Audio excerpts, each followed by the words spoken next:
მე მგონი რომ საჭირო არის რომ ახალი პარტიები გამოჩნდნენ, იმიტომ რომ რეალურად საზოგადოებაში არის ამის მოთხოვნა.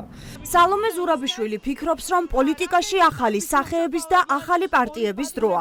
სოციალურ ქსელში საზოგადოების კითხვებზე პასუხის დროს ზურაბიშვილმა თქვა, რომ ახალი პარტიები ხალხის დაკვეთაა. მეხუთე პრეზიდენტი მიიჩნევს, რომ ქართული ოცნების წინააღმდეგ ძველი პარტიებიც, ახლებიც და პროტესტში მყოფი საზოგადოებაც უნდა გაერთიანდეს.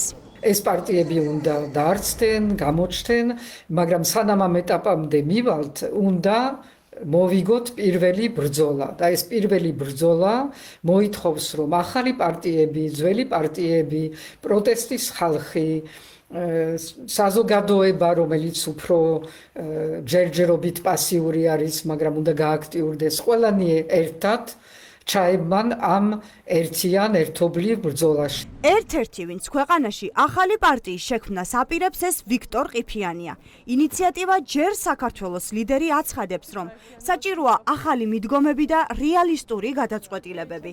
ადამიანი, რომელიც ყველაზე კარგად იცნობს ბიძინა ივანიშვილს, ახლა პარტიის ფორმირების პროცესშია და ახალი გუნდით ივანიშვილის ხელისუფლების წინააღმდეგ პოლიტიკურ ასპარეზზე გამოსვლას გეგმავს.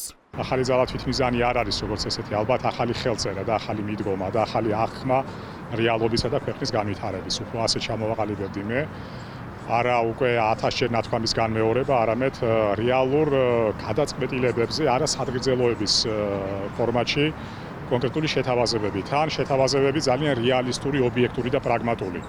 მართალი ამ სიტყვამ ცოტა ჩვენში ფერი და მიზიდულობა დაკარგა, მაგრამ ალბათ ქართული პოლიტიკა ასეთი რეალისტური შესაძლებლობების პოლიტიკას უნდა ეფუძნებოდეს. შეძლებს თუ არა კოორდინაციას ახალი პოლიტიკური ძალები უკვე გამოცდილ პოლიტიკურ ძალებთან, ვისაც ამ ასპარეზზე მრავალწლიანი ბრძოლა და გამოცდილება გააჩნია.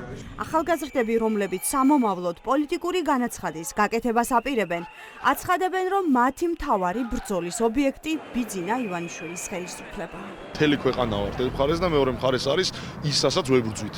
ტერი, რუსეთი, რასაც 9 აპრილს ებრძოდნენ ჩვენ წინაპრები და რეალურად ამ კონტექსტში ეს ძალიან მნიშვნელოვანია.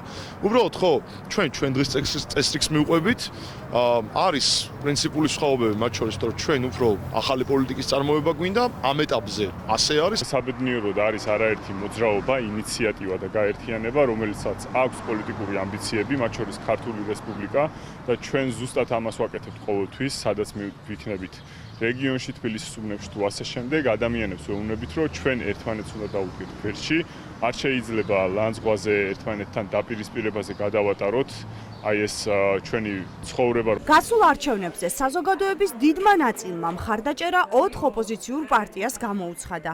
ამიტომაც ლელო ძლიერ საქართველოში მიიჩნევენ, რომ ახლა საუბარი არა ახალი პარტიების შექმნაზე, არამედ უკვე არსებული პარტიების გაძლიერებაზე უნდა იყოს. ჩვენ ვიცით, რომ საქართველოს ხალხის აბსოლუტურმა უმრავლესობამ ხმა მისცა სწორედ იმ ჩამოყალიბებულ 4 პოლიტიკურ ოჯახს, რომელიც იყო წარმოდგენილი არჩევნებში. ამიტომაც მე არ მგონია, რომ პარტიების ნაკლებობა არის დღეს რაიმე კუთხით პრობლემა, მე ვფიქრობ, სისტემა არის პრობლემა, უსამართლო სისტემა და ხმების დაცვა. ამიტომ მე ვისურვებდი, რომ უფრო სწორი დიაგნოზი გავაკეთოთ იმ პრობლემისა, რაც გვაქვს. სკეპტიკურად უყურებს ახალი პარტიების შექმნის აუცილებლობას ოპოზიციური ალიანსიც. პოლიტიკური ლიდერები აცხადებენ, რომ მათ ქვეყნის მართვის პრეტენზია აქვთ და ქვეყანას ახლა არა ახალი პარტიები, არამედ არსებული ოპოზიციური პარტიების ძალაუფლებაში მოსვლა სჭირდება. მე მიმაჩნია, რომ ქართული ოპოზიციური სპექტრი მზად არის ხელისუფლებაში მოვიდეს და ხელისუფლება წაიყვანოს ევროკავშირისკენ და 5-6 წელიწადში ქვეყანა გახადოს ევროკავშირის წევრი. სალომე ზურაბიშვილი პოლიტიკოსია და აქვს უფლება, რომ პოლიტიკური ველის განახლება უნდადეს. წარმატებას უსურვებ მას ამ საქმეში, თუ ის საჭირო თulis ამას და თუ ამის შესაძლებლობები აქვს. კი ბატონო. მე ამგვარი ხელოვნური დაყოფა არ მიმაჩნია. სწორედ ჩემი აზრით, ყველაზე მნიშვნელოვანი ახლა არის საზოგადოებრივ პოლიტიკური ერთიანობა.